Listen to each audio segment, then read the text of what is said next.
गंवार सास। ममता ने अपने बेटे को पढ़ा लिखाकर बड़ा आदमी बनाया। अब वो शहर में अपने परिवार के साथ रहता है। एक दिन ममता का बेटा रोहन अपनी पत्नी आलिया से कहता है, अरे आलिया, सुनो, माँ अब से गांव में नहीं रहेगी। वो हमारे साथ यहीं रहेंगी शहर में। उनका कमरा आज नौकर से बोलकर अच्छे से साफ करवा देना।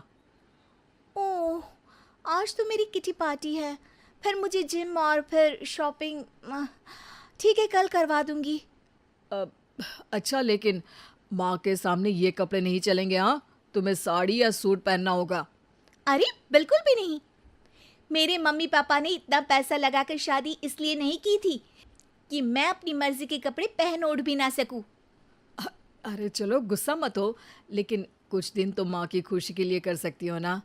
लेकिन आलिया मानती नहीं। माँ आती है सिंपल सी साड़ी, झोला और चप्पल पहनकर। अरे रोहन, मैं इनके साथ कैसे रहूंगी? मेरी फ्रेंड्स क्या कहेंगी? ये तो पूरी गंवार लग रही है। आलिया, माँ गांव में रहती थी इसलिए ऐसी हैं। तुम आज ही माँ के साथ जाकर उनकी पसंद की शॉपिंग करवा देना।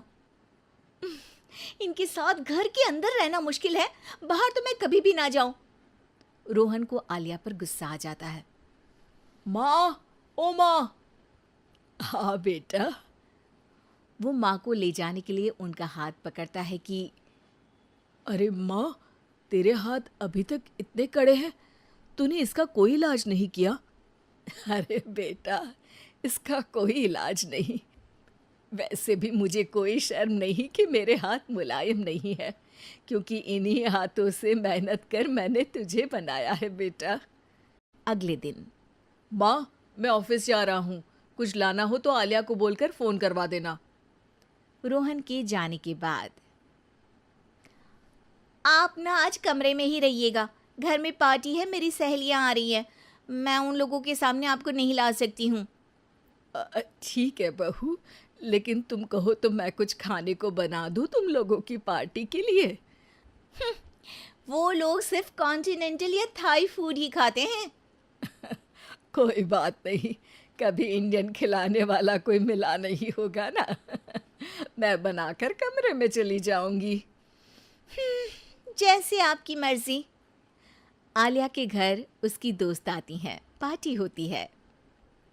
अरे वाह आलिया, ये क्या है खाने में? बड़ा ही स्वादिष्ट है यार, इसकी रेसिपी मुझे चाहिए। हाँ, और ये दाल, ओ माय गॉड, मैंने तो किसी 5 स्टार में भी ऐसी दाल नहीं खाई है। यार तू कुक को यहाँ बुलाना। अब आलिया घबरा जाती है। हाँ हाँ हाँ हाँ, क्यों नहीं। माँ जी ज़रा बाहर आइए। आलिया की सास सिंपल सी साड़ी और गांव के अंदाज में आती है। अरे बहू, क्या हुआ? खाना पसंद नहीं आया क्या? बहू? अरे ये गांव से दिखने वाली औरत तुम्हें बहू क्यों बोल रही है? कौन है ये? वो हमारी नई नौकरानी है। सास बहू की बात सुनकर बहुत दुखी हो जाती है। वो सर झुकाकर जा ही रही होती है कि एक सहेली बोल पड़ती है। अरे कहाँ जा रही हैं माँ जी? वो उठकर उनके पैर छूती है। जीती रहो बेटा। क्या है ना, आपकी शक्ल बिल्कुल मेरी माँ जैसी है। पता है आलिया, मैं शहर पढ़ने आई और फिर शहरी हो गई, लेकिन मेरे माँ पापा तो आज भी गांव में रहते हैं, बिल्कुल इनके जैसे ही हैं। आप यहाँ बैठिए ना आंटी, आप सच में बड़ी खूबसूरत है और आपके हाथ का खाना तो लाजवाब है। काश ये मेरी सास होती। सभी सहेलियां सास को घेर कर बैठ जाती हैं और उनसे खाने की रेसिपी पूछ रही होती है कि तभी घर की बेल बजती है और रोहन आता है। अरे क्या बात है, आज आप लोग हमारे घर में? और ये लोग तो मुझे आलिया से ज़्यादा माँ की सहेलियाँ लग रही हैं। क्या ये आपकी माँ है? लेकिन आलिया ने तो कहा कि ये उनकी नौकरानी है और इन्होंने भी नहीं बताया। वो नहीं बताएंगी, क्योंकि उनके लिए बच्चों की इज्जत और उनकी खुशी सबसे पहले है। मुझे माफ कर दो, मुझे इन्हें तुम लोगों से मिलवाने में शर्म आ रही थी। कि तुम लोग क्या कहती। अरे अब तो हमें शर्म आ रही है कि तुम हम लोगों की सहेली हो।